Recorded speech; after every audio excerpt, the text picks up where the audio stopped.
स्वागत है आपका इस टॉप विद टॉपर सीरीज में। दोस्तों, ये आज आपका 7 एपिसोड है। 7वें एपिसोड में मैं आप लोगों को मिलवाने जा रहा हूं संभव श्रीवास्तव से। जी हाँ, संभव श्रीवास्तव, जिन्होंने असिस्टेंट ऑडिट ऑफिसर की पोस्ट गेन की है सीजीएल 17 के थ्रू।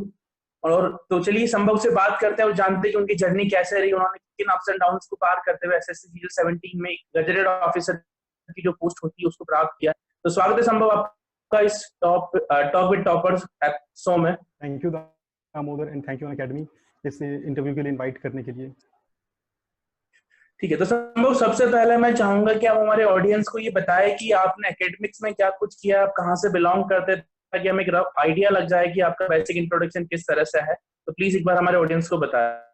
देखिए, ओरिजिनली मैं बिलोंग करता हूँ यूपी उत्तर प्रदेश से और पिछले 10-12 साल से मैं लखनऊ में रह रहा हूँ। यहीं से मैंने अपने स्कूलिंग किया है, intermediate, class 10th intermediate, graduation मैंने बीकॉम किया हुआ है, bachelor in commerce from national PG college university of Lucknow. And later on मैंने पोस्ट ग्रेजुएशन परस्यू किया इकोनॉमिक्स में, MA economics from the university of Lucknow. Post graduation के साथ ही और मतलब ग्रेजुएशन के बाद ही मैंने बैंक पीओ से प्रिपरेशन अपनी शुरू की थी। हालांकि वो ज्यादा दिन सस्टेन नहीं किया एंड आफ्टर 6 months और 7 months I jumped over to SSC CGL 2017, जैसे आपने बताया, जिसके थ्रू मुझे डबल ए पोस्ट मिली है। ये मेरा फर्स्ट अटेम्प्ट ही था, मेडन अटेम्प्ट था and fortunately with the blessings of God and my parents मुझे ये पोस्ट मिल गई। तो संभव मैं आपसे पूछना चाहूंगा, जैसा कि आपने बताया था कि आप पहले बैंक पीओ के लिए प्रिपेयर करते थे, तो कोई स्पेसिफिक रीजन कि आपने बैंक पीओ एग्जाम से स्विच किया अनअकैडमी की एसएससी की तरफ, एसएससी सीजीएल की तरफ? Is there any specific reason behind this things? Exactly, देखिए रीजंस बहुत सारे होते हैं। मेरे फादर खुद स्टेट बैंक ऑफ इंडिया के एम्प्लॉय हैं, तो मैंने परस्यू भी बीकॉम किया था, तो बचपन से मैंने अपने पापा को देखा और एक मन में बात भी थी कि एक प्रोबेशनरी ऑफिसर के पास भी काफी सारी फैसिलिटीज होती हैं, एक अच्छी जॉब होती है, स्टेटस होता है, रिस्पेक्टेबल पोजीशन होती है। तो मेरा इंक्लिनेशन बैंक पीओ की तरफ ही ज्यादा था। बट हुआ ये कि मैं प्रिपेयर कर रहा था, my preparation was also going good. Even मैंने फर्स्ट अटेम्प्ट में आईबीपीएस के ऑलमोस्ट सारे एग्जाम्स के प्री तो क्वालिफाई कर ही लिए थे, पीओ भी था, क्लरिकल भी था। हालांकि क्लरिकल 2 मार्क्स से मेरा फाइनल सिलेक्शन में छूट गया फर्स्ट अटेम्प्ट में। बट हुआ कि एक दिन अनअकैडमी उस टाइम लॉन्च हुआ था, उन्होंने सीजीएल पे एक सीरीज चलाई थी and I remember Dheeraj Singh Chauhan sir and Luv Gupta sir, इन दोनों के इंटरव्यूज को मैंने देखा था। उन्होंने सीजीएल 2015 क्वालिफाई किया था और आई गेस धीरज सर को इनकम टैक्स इंस्पेक्टर अलॉट हुआ था। तो मुझे तब पता चला, सीजीएल के बारे में जानता तो था बट उन्होंने काफी डिटेल में समझाया, तो मुझे लगा कि बैंक से बेटर उसी प्रिपरेशन में बस थोड़ी कंसिस्टेंसी अगर बढ़ा दे, थोड़ा सिलेबस ज्यादा है बट सीजीएल ज्यादा बेटर ऑप्शन देता है, बिकॉज इसमें जो पोस्ट है आप जानते होंगे सेंट्रल गवर्नमेंट के अंडर में आ जाती है। तो ये मेरा रीजन था कि स्विच करने का।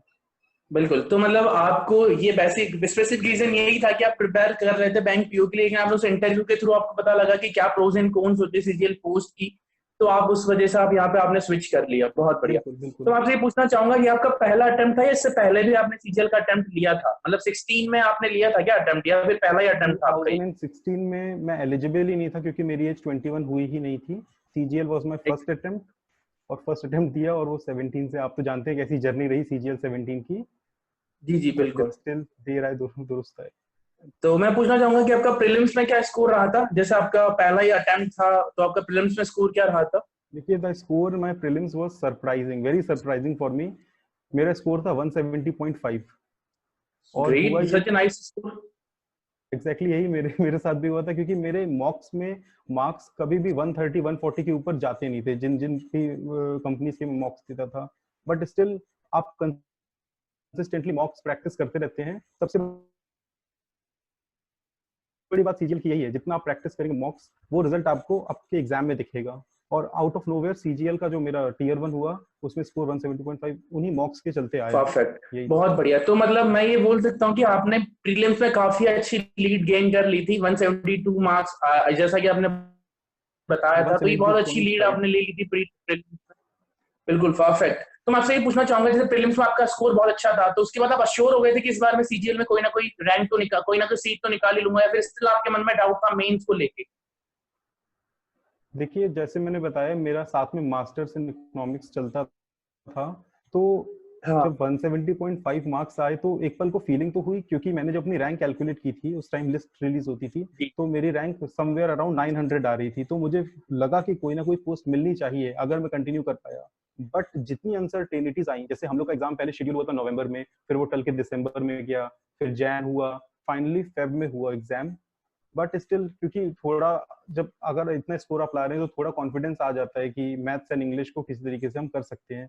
हाँ, ये मैंने कभी एक्सपेक्ट नहीं किया था कि डबल एओ जो पोस्ट है, perhaps it is the best post to CGL, वो मुझे मिलेगी। ये तो कभी एक्सपेक्ट नहीं किया था। It came just like a bolt from a blue. But still ये मैंने सोचा था कि कोई ना कोई जॉब तो मिल ही जाएगी इसमें।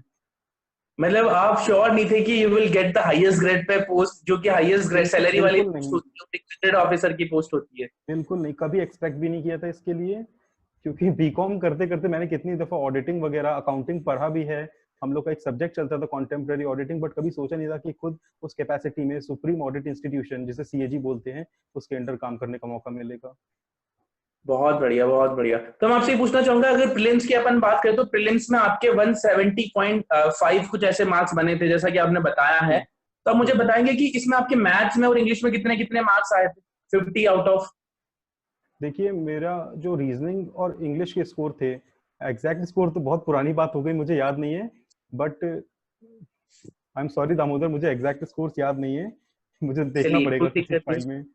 कोई बात नहीं। तो बस आपसे मैं छोटा सा ये पूछना चाहूंगा कि अगर आपने 170 स्कोर किया तो ऑब्वियसली बात आपने मैथ्स और इंग्लिश में अच्छा स्कोर किया होगा। तो एक बार हमारे व्यूअर्स को थोड़ा सा ब्रीफ में बताएंगे कि आपने मैथ्स कैसे प्रिपेयर किया था प्रीलिम्स के लिए? देखिए, इसका ये रीजन है मैथ्स का, मैंने नो डाउट मैंने कोचिंग की थी। बट वही जो मैंने वीडियो देखा था अनअकैडमी पे धीरज सर का, तो उन्होंने एक ट्रिक बोली थी। उन्होंने कहा था कि मैथ्स करने के लिए आप कोई भी जो ओल्ड ईयर के कंपाइलेशंस आते हैं, ओल्ड ईयर क्वेश्चंस के, उस बुक को लीजिए। आपके बेसिक्स क्लियर थे। मेरे बेसिक्स, मैंने जैसे कोचिंग जहाँ पे की थी, तैयारी की थी, उन्होंने ट्रिक्स वगैरह बताई थी। मेरा काम था कि मुझे उस बुक को, काफी फैट बुक होती है, मुझे एक बार कंप्लीट करना है। एक बार कंप्लीट किया, कई सारे क्वेश्चंस जो है रेपिटेटिव नेचर के होते हैं, उसमें कुछ क्वेश्चंस होते हैं, टाइप ऑफ क्वेश्चन होते हैं जिनमें प्रॉब्लम आती है, उनको मैंने टिक कर लिया, ए स्टार कुछ लगा दिया। नेक्स्ट मेरा टारगेट था कि एटलीस्ट प्रीलिम से पहले मुझे 3 या 4 बार उस बुक को करना है। पर अब इसका मतलब ये नहीं कि हम पूरी पूरी बुक हर बार लगाएंगे।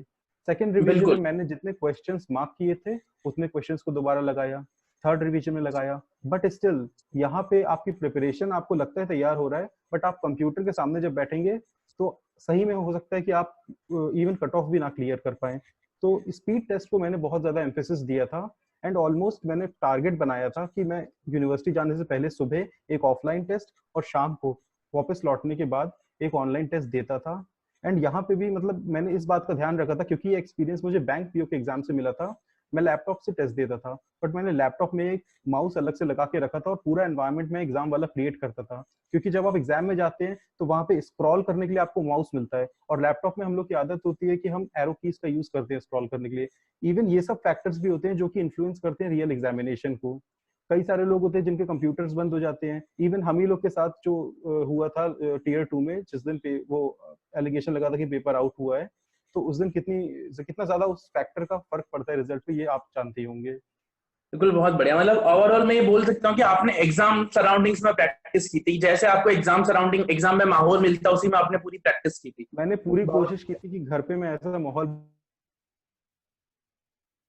बना पाऊं। एमुलेट करता था, कभी कभार पंखा बंद कर देता था, क्योंकि तैयारी करता बहुत था। बढ़िया। कहते हैं ना, द मोर नहीं यू स्वेट एंड नहीं, प्रैक्टिस। आई रियली अप्रिशिएट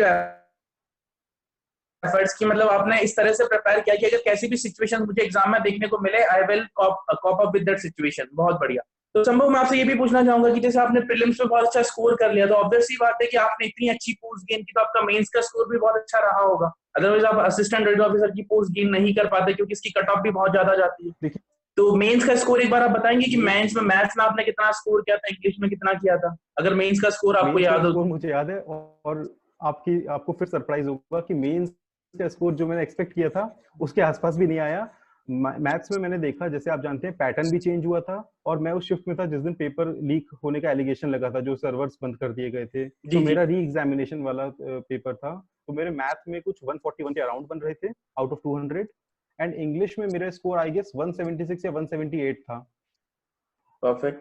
जो अकाउंट्स एंड वो कॉमर्स वाला जो पेपर था, पेपर 4 जो हम लोग का होता है, उसमें पहले मेरा स्कोर कुछ 115 या 116 था। फिर लेटर ऑन एक केस हुआ था, तो उसमें उसके मार्क्स को भी शायद इंक्रीज किया गया था। वो मार्क्स मेरे ख्याल से रिलीज नहीं हुए हैं, तो उसमें उससे ऊपर ही कुछ स्कोर रहा होगा। एक बहुत बढ़िया। तो एक बार आप मुझे ब्रीफ में ये बता दीजिए कि अगर मेंस के लिए अगर प्रिपेयर करना हो तो मेंस की प्रिपरेशन में मॉक टेस्ट का कितना क्या इंपॉर्टेंस रहता है? जैसे आपने तैयारी की तो आप अच्छे से जानते हैं कि हमें मॉक टेस्ट किस तरह से अटेम्प्ट करना चाहिए, कितने मॉक टेस्ट देना चाहिए। तो हमें ये बताइए कि अगर मेंस में कोई अच्छा स्कोर करना चाहता है तो उसको मॉक टेस्ट पे कितना रिलाई होना चाहिए और किस तरह से मॉक टेस्ट अटेम्प्ट करना चाहिए? एक बार प्लीज इस पे बताइए आपकी क्या स्ट्रेटेजी रही थी इस बारे में। देखिए बहुत सिंपल सा कॉन्सेप्ट है, सीजीएल, बैंक पीओ, कैट, कोई भी एग्जाम हो, बिना मॉक टेस्ट के आपकी प्रिपरेशन सिर्फ प्रिपरेशन होती रहेगी, सिलेक्शन नहीं होने वाला है। मेंस में मॉक देने का मतलब था अगर 50% है मॉक को कंप्लीट करना, तो 50% काम अभी आपके पास बचा है। विदाउट एनालिसिस मॉक फ्यूटाइल है, कोई मतलब नहीं है उस मॉक को देने का। जैसे मैं ये करता था, जितने भी मॉक्स मैंने दिए, आइदर देवर ऑफलाइन और देवर ऑनलाइन, जहां जहां प्रॉब्लम्स होती थी मैंने छोटी सी डायरी कई सारी मेंटेन करके रखी थी, उन क्वेश्चंस को मैं नोट कर लेता था। और आप इसको रोट स्टडिंग या रटने वाला तरीका मान सकते हैं, बट हर सुबह शाम मैं उन प्रोसीजर्स को, उन ट्रिक्स को रिवाइज करता था जो मेरे मॉक्स में रॉन्ग होते थे। मैं एनालाइज करता था कि कौन सा पोर्शन मेरे स्ट्रॉन्ग है। तो after giving a set of 25-20 मॉक्स, मुझे इतना पता चल गया, बल्कि पहले ही पता चल गया, कि अर्थमेटिक जो है ऑलमोस्ट मेरा करेक्ट हो जाता है। जो प्रॉब्लम्स ट्रिगोनोमेट्री करेक्ट हो जाती है। मेरी प्रॉब्लम फंसती थी कभी मेंसुरेशन में, एडवांस मैथमेटिक्स के जो टॉपिक्स होते हैं। तो उस हिसाब से मैं अपने टाइम को डिवोट करता था। जैसे अगर मुझे स्टैटिक सब्जेक्ट्स पढ़ने हैं, जैसे मैथ्स रिवाइज करनी है, तो instead of giving my time on arithmetic, I used to study the topics of advanced mathematics. तो मैथ का ये रोल होता है, आई मीन मॉक्स का ये रोल तो होता है। शुभम मैं आपसे यही पूछना चाहता हूं, इंग्लिश जैसे में मान लीजिए होता आप है। मॉक टेस्ट देते थे तो मॉक में मान लीजिए आपने 100 क्वेश्चंस का पेपर होता था मैथ्स का, 100 में से मान लीजिए आपने 80 क्वेश्चन सही कर दिए, तो जब आप मॉक टेस्ट का एनालिसिस करते तो आप क्या करते थे? जो 20 क्वेश्चन आपने गलत किए उन्हीं का एनालाइज करते थे या जो 80 क्वेश्चन जो नहीं, सही हुए मैं उनको भी बिल्कुल एक बार देखता वापस था, क्योंकि देखते देखिए थे? मॉक्स के लिए हम लोग पे करते हैं। तो सबसे पहले तो आपको भी देखना चाहिए, हर स्टूडेंट को देखना चाहिए, आपने पे किया है, आपकी हो सकता है ट्रिक से कोई बेटर ट्रिक उनके पास हो। एग्जैक्टली, तो आई एग्री। एग्जैक्टली ना, तो हमेशा इंसान को खुला रहना चाहिए, ओपन टू चेंजेस आप रहेंगे तभी आपको अडिग नहीं होना है कि मैंने जो ट्रिक पढ़ ली वही सुप्रीम ट्रिक है। आप एग्जैक्टली, देखते रहिए, बट एट द सेम क्योंकि टाइम हो ये भी सकता है नहीं कि कि आप, हो सकता है किसी क्वेश्चन को आपने 20 सेकंड्स में किया, आपने 2 मिनट में किया और वो क्वेश्चन मात्र 20 सेकंड्स का हो किसी ट्रिक से या कि किसी फॉर्मूला से, तो आपको बहुत सारे ओपन टू क्वेश्चंस। एक्सेप्ट रहना कि I will use this trick in next next question. एक चैप्टर होता है mixture and allegation, I remember, उसकी ट्रिक से कई सारे क्वेश्चन सॉल्व होते थे जो मुझे पहले आता नहीं था, वो मैंने मॉक्स के थ्रू ही सीखा। और एक बार ये ट्रिक्स आती है तो ये आपकी तैयारी बहुत ऑल कॉम्प्रिहेंसिव इंक्लूसिव तैयारी होती है, क्योंकि ये सब चीजें आपको बुक्स में नहीं मिल पाती हैं। तो मैं तो कहूंगा कि मॉक्स 50% प्रिपरेशन है, और मॉक्स के एनालिसिस अनदर 50% चलिए है। बहुत कंप्लीट बढ़िया। प्रिपरेशन है मैं आपका। आपसे ये भी पूछना चाहूंगा कि जैसे ये बात हो गई मैथ्स की, थोड़ा इंग्लिश के बारे में बताएंगे कि आपने इंग्लिश के लिए कैसे प्रिपेयर किया? क्योंकि जैसा कि आपने बताया था कि आंसर की अकॉर्डिंग आप 172 इतना कुछ स्कोर कर रहे थे इंग्लिश में। देखिए इंग्लिश का ये था कि हम सभी लोग, जैसे मैं तो खैर इंग्लिश मीडियम से था, बट स्टिल जो सीजीएल की, आई थिंक आपका सर्वर, जी, तो जैसे मैंने बताया कि मेरा स्टडी सब कुछ इंग्लिश मीडियम से हुआ था, बट स्टिल एसएससी का जो पेपर होता है 200 क्वेश्चंस उसमें आते हैं, काफी कॉम्प्रिहेंसिव पेपर होता है। ये आपको टेस्ट करता है आपके वोकेबलरी एबिलिटीज पे, आपकी रीडिंग कॉम्प्रिहेंशन की एबिलिटीज पे, ग्रामर पे। और चीजें इतनी इजी होती नहीं है इसमें, क्योंकि जो इंग्लिश है वो काफी क्लासिकल इंग्लिश के क्वेश्चंस पुट अप होते थे, जो 2016 तक मैंने ट्रेंड देखा था। तो शुरुआत मैंने वही की, कई लोगों ने सजेस्ट किया कि ग्रामर की बुक खरीद लो, जैसे मैंने ली थी ऑब्जेक्टिव जनरल इंग्लिश की बुक, और मैंने शुरू किया रूल्स को, बेसिकली कह सकते हैं रटना ही शुरू किया, रोड स्टडिंग शुरू की। But after some time realize हुआ कि ऐसे कुछ होने नहीं वाला बेटा, ये याद नहीं होने वाले रूल्स। तो कई बार समझने की कोशिश की, बट यही होता था, एग्जाम का एनवायरनमेंट जब आता था, मॉक आ गया जहाँ पे टाइमर चल रहा है, बस सारे रूल्स हम भूल जाते थे। फिर किसी ने मुझे सजेस्ट किया कि बेस्ट वे है आप इंग्लिश का न्यूज़पेपर जो होता है, कोई अच्छा न्यूज़पेपर लाइक हिंदू या इंडियन एक्सप्रेस ले लो, उसके एडिटोरियल को आप पढ़ना शुरू करो। और मैंने वही 90 डेज तक लगातार मैं पढ़ता रहा, जिसे बोलते हैं to read between the lines, कि आपको पूरा मीनिंग क्लियर हो जाए कि ऑथर कहना क्या चाह रहा है। एंड इसके बाद मुझे ऐसा रियलाइज हुआ, मतलब ये पर्सनल रियलाइजेशन है, मुझे नहीं पता दूसरों के साथ होगा कि नहीं होगा, कि ऑटोमेटिकली एक सबकॉन्शियस लेवल पे चीजें समझ में आने लगी। अब जब मैं रीड करता था, अगर आपके सेंटेंस में कोई एरर है तो वो मुझे समझ में आ जाती थी कि ये एरर है, भले ही मुझे उसके पीछे का अंडरलाइंग रूल नहीं पता हो, बट स्टिल वहां पे मतलब कि ऐसा होता था कि मुझे समझ में आने लगा कि ये रॉन्ग है। रही बात वोकैब के लिए, तो वोकैब के लिए मैंने पहले वही वर्ड्स को रटना शुरू किया, बट वो भी चीजें काम नहीं कर रही थी क्योंकि मैं रटता उतनी जल्दी भूलता। फिर एक बुक आती थी नॉर्मन लुइस, वर्ड पार मेड इजी करके, तो उन्होंने रूट्स के हाँ थ्रू, एटाइमोलॉजी के मतलब रूट्स के थ्रू उन्होंने वर्ड्स को समझाया था। तो वो स्ट्रेटजी बहुत आसान लगी मुझे वर्ड्स को समझने के लिए। जैसे वो एक रूट वर्ड बता देते, लाइक स्पेक्टिकल का एक रूट वर्ड बता दिया, अब Spectator, speculation, spectacles, introspect, retrospect, सारे वर्ड्स उससे निकल के आ रहे हैं। ये किया। फर्दर मोर पुराने साल के जितने भी पास्ट ईयर पेपर थे ऑलमोस्ट सारे लगाए मैंने, सीपीओ, सीएपीएफ, जितने भी एग्जाम्स होते हैं एसएससी के अंडर में उनके पेपर, और मॉक्स मैंने बहुत ज्यादा फोकस किया मॉक्स पे। अच्छी बात ये थी कि जहाँ मैथ्स के टेस्ट के लिए 2 घंटे भी कम पड़ते थे, इंग्लिश का टेस्ट 1 घंटे के अंदर आसानी से कंप्लीट हो जाता है अगर आप ध्यान से दे तो ये बेटर रहता था कि उसको रिवाइज करने में भी टाइम कम लगता था। बट मैंने मॉक्स बहुत ज्यादा दिए और मॉक्स को एनालाइज भी बहुत ज्यादा किया, क्योंकि अगर आप वैरायटी के मॉक्स देते हैं तो आपको देखने को मिलेगा कुछ मॉक्स होते हैं वो एकदम ट्रेडिशनल इंग्लिश पे बेस्ड होते हैं, बट अब मैंने देखा जैसे कुछ मॉक्स में देता था वो काफी ज्यादा जो करंट इंग्लिश चलती है आज के टाइम पे, जो ट्रेंडिंग इंग्लिश होती है, जैसे पीओ के एग्जाम में जो पेपर आते, जो क्वेश्चंस आते हैं उसके ऊपर बेस्ड थे, तो वो मैंने मॉक्स दिए। तो कुल मिला के मुझे यही समझ में आया कि जितना ज्यादा आप मॉक देंगे, रीडिंग कॉम्प्रिहेंशन प्रैक्टिस करेंगे, उतनी ज्यादा आपकी स्किल डेवलप होगी। और ये कोई ऐसी चीज है जो कोई आपको सिखा भी नहीं सकता है, इसको आपको खुद ही होन अप करना होता है, और उसका एक ही तरीका है, practice analyse and practice and analyse.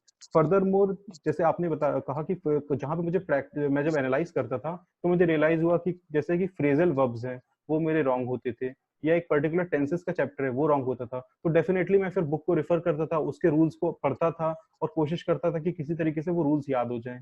And the end वो स्ट्रेटजी काम आ गई। बहुत बढ़िया। तो संभव मैं आपको बोलना चाहूंगा, जैसे कि आपने अभी बताया था कि आपकी प्रिपरेशन सिलेक्शन में मॉक टेस्ट का बहुत अहम रोल रहा है, तो आपको पता है कि अनअकैडमी ने भी एसएससी एस्पिरेंट की हेल्प के लिए मॉक टेस्ट सीरीज लॉन्च की है, लाइव टेस्ट की, जिसमें 10 मॉक टेस्ट हम लोग प्रोवाइड करवा रहे हैं, और उन मॉक टेस्ट का एनालिसिस भी हम लोग हमारे टॉप एजुकेटर जो है वो करवाएंगे। तो आपने भी सुना होगा उस बारे में।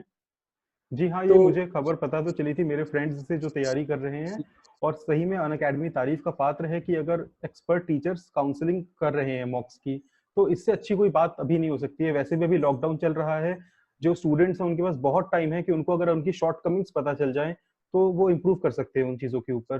तो आई थिंक कि ये कॉन्सेप्ट बहुत अच्छा है, और ऐसे और इनिशिएटिव्स आने से काफ़ी स्टूडेंट्स को बेनिफिट होगा, और उनका श्योर शॉर्ट सिलेक्शन हो सकता है in their very first attempt. तो मैं समझता हूँ कि ये चीज हाँ मतलब हाँ कि बोलिए। Is more than good. चलिए संभव, आपसे एक बात, मैं आखिरी बात और पूछना चाहूंगा कि आपको अगर कोई मैसेज कन्वे करना हो, अगर जो फ्यूचर एस्पिरेंट्स जो तैयारी कर रहे हैं, 2019 का मेंस देने वाले हैं, 2020 का प्रीलिम्स देने वाले हैं, अगर आपको उनको कोई शॉर्ट मैसेज कन्वे करना चाहते हो, तो क्या मैसेज देना चाहोगे जो उनके लिए बहुत ज्यादा हेल्पफुल हो, उनके सिलेक्शन के लिए, उनके एस्पिरेशंस के लिए? तो आप क्या मैसेज कन्वे करना देखिए, चाहेंगे? सीजीएल की जर्नी 2017 की आप खुद ही जानते हैं कितनी टर्मोइल से भरी हुई रही है।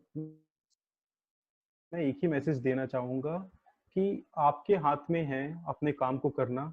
फेट में मैं बिलीव नहीं करता हूँ, पर डेस्टिनी में जरूर बिलीव करता हूँ। डेस्टिनी क्या होती है, मैंने कभी नहीं सोचा था कि मैं कब 2017 में एक सीजीएल का एग्जाम दूंगा जाके उसके बीच में मेरा आईबी का भी मुझे इंटरव्यू से कॉल आया था, कई सारे और एग्जाम्स थे, union India, United India insurance company, NIACL, इनके भी एग्जाम्स क्लियर होते, बट कभी मैंने ज्वाइन नहीं किया था उनको। तो कहाँ आज मेरा इसमें सिलेक्शन हो गया, टाइम बहुत लगा, बहुत ज्यादा ही टाइम लग गया, 3 साल लग गए ऑलमोस्ट, बट स्टिल। तो मैं यही कहूंगा कि अपना पेशेंस ना लूज करें। ये एग्जाम यही आपका टेस्ट ऑफ कैरेक्टर है कि इन टेस्टिंग टाइम्स में आप कैसे बिहेव करते, कैसे रिस्पॉन्ड करते हैं।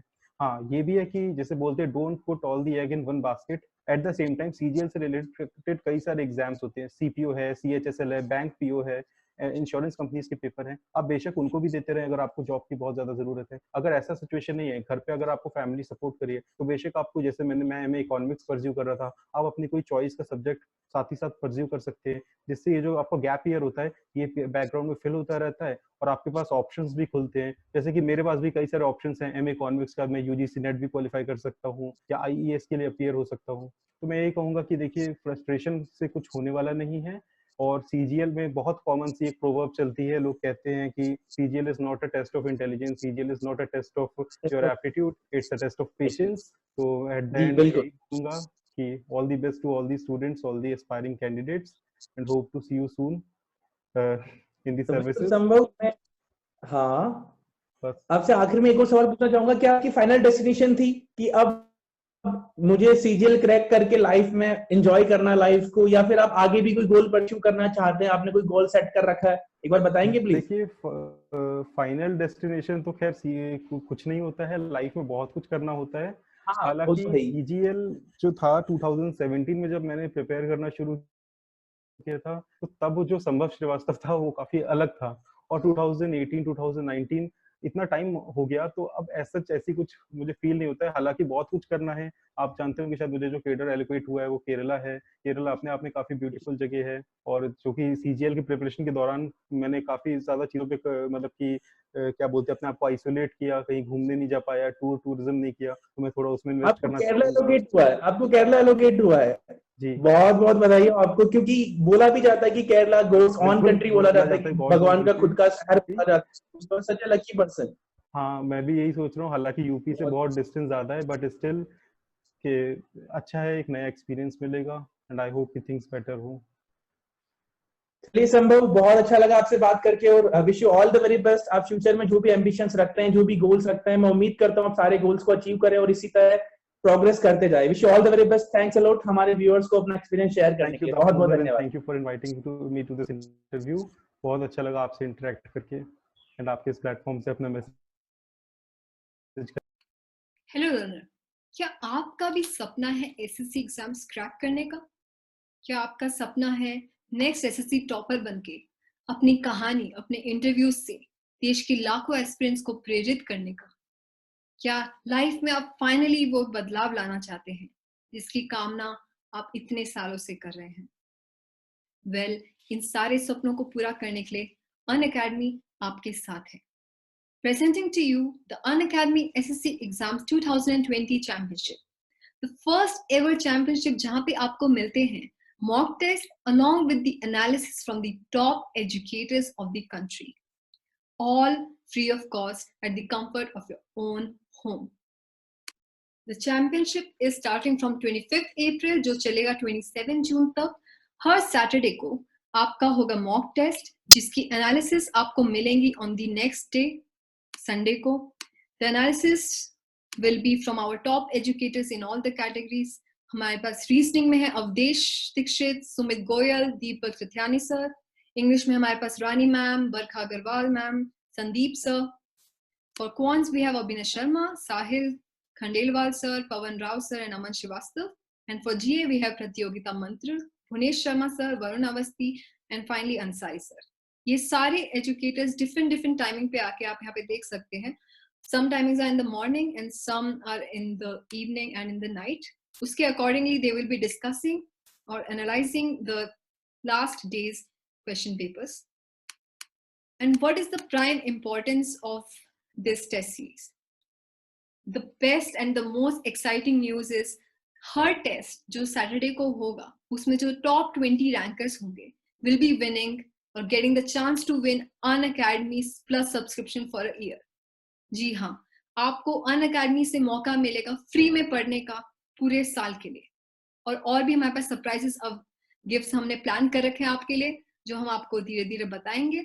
एंड अपार्ट फ्रॉम दिस हमारे अदर बेनिफिट्स भी हैं, जैसे कि why should be part of championship, आपको ऑल इंडिया रैंक मिलेगा हर एग्जाम में। एक एग्जाम एक्सपीरियंस हमने क्रिएट किया है। हमारे जो एजुकेटर्स हैं who have around 10 years of experience, उन्होंने मॉक टेस्ट ऐसे प्रिपेयर किए हैं ताकि वो एग्जैक्टली उस फॉर्मेट में हो जो आपका मेन एग्जाम होगा। It will be a good practice sessions, क्योंकि आपको हर एग्जाम में पता चलता रहेगा आपकी कहाँ पे स्ट्रॉन्ग पॉइंट्स हैं, कहाँ पे आपके वीक सेक्शंस हैं। वीक सेक्शंस में एनालिसिस के बाद आपको पता चलेगा कौन से एग्जैक्टली ऐसे टॉपिक्स है जहाँ पे आप पोटेंशियली मार्क्स लूज कर सकते हैं, and then we can work on them and make it a complete success, जिससे कि ओवरऑल आपका the test attempt will be taken to another level, ताकि आप जब एग्जाम भी अटेंड कर रहे हैं तो you can do the questions or solve the questions in less time as you were used to do before this mock test series. Finally, enroll कैसे करना है मैं आपको बताती हूँ. Download the Unacademy Learning app. उसके बाद please choose SSC exams. उसके बाद टेस्ट सीरीज में जाके आपको यहाँ पे मिल जाएगा Unacademy SSC Championship, CGL and CHSL के लिए पूरा यहाँ पे स्केड्यूल भी मेंशन होगा, ठीक है. और साइड में आपके पास एक ग्रीन कलर का एनरोल का ऑप्शन होगा, प्लीज उस पर क्लिक कीजिए. आफ्टर एनरोलिंग आपको सारी नोटिफिकेशंस आ जाएंगी एक दिन पहले ही, ताकि आपको कोई एग्जाम मिस ना होए, और अपने स्केड्यूल में भी ये इनकॉर्पोरेट कर सकते हैं ताकि कंसिस्टेंटली आपकी तैयारी होते रहे. एंड लास्ट में यही कहना चाहेंगे, your dream job is one click away. Let's crack it.